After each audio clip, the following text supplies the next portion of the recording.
حضرت عائشہ رضی اللہ تعالی عنہ سے روایت ہے، وہ فرماتی ہیں کہ رسول اللہ صلی اللہ علیہ وآلہ وسلم نے ایک رات عشاء کی نماز دیر سے پڑھی۔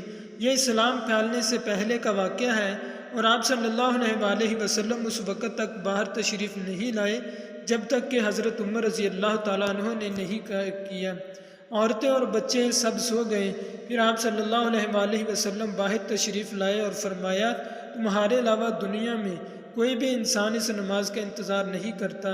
حضرت ابو موسیٰ رضی اللہ تعالیٰ عنہ سے روایت ہے کہ انہوں نے کہا، میں اور میرے ساتھی جو کشتی میں آئے تھے بقیع بطحان میں قیام کیا۔ اس وقت نبی صلی اللہ علیہ وآلہ وسلم مدینہ میں تشریف فرما تھے۔ ہم میں سے کوئی نہ کوئی عشاء کی نماز میں روزانہ باری مقرر کر کے نبی صلی اللہ علیہ وآلہ وسلم کی خدمت میں حاضر ہوا کرتا تھا۔ اتفاق سے میں اور میرے ایک ساتھی آپ صلی اللہ علیہ وآلہ وسلم کی خدمت میں حاضر ہوئے۔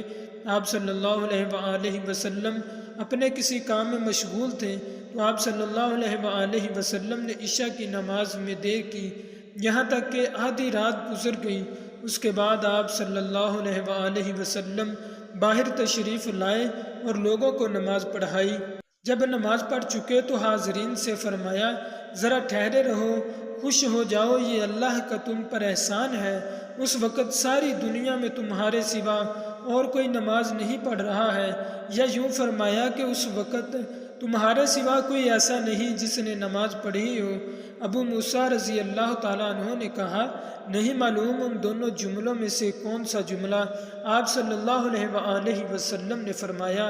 حضرت ابو موسیٰ رضی اللہ تعالیٰ عنہ نے کہا، یہ بات رسول اللہ صلی اللہ علیہ وآلہ وسلم سے ہم سن کر خوشی خوشی لوٹ آئے۔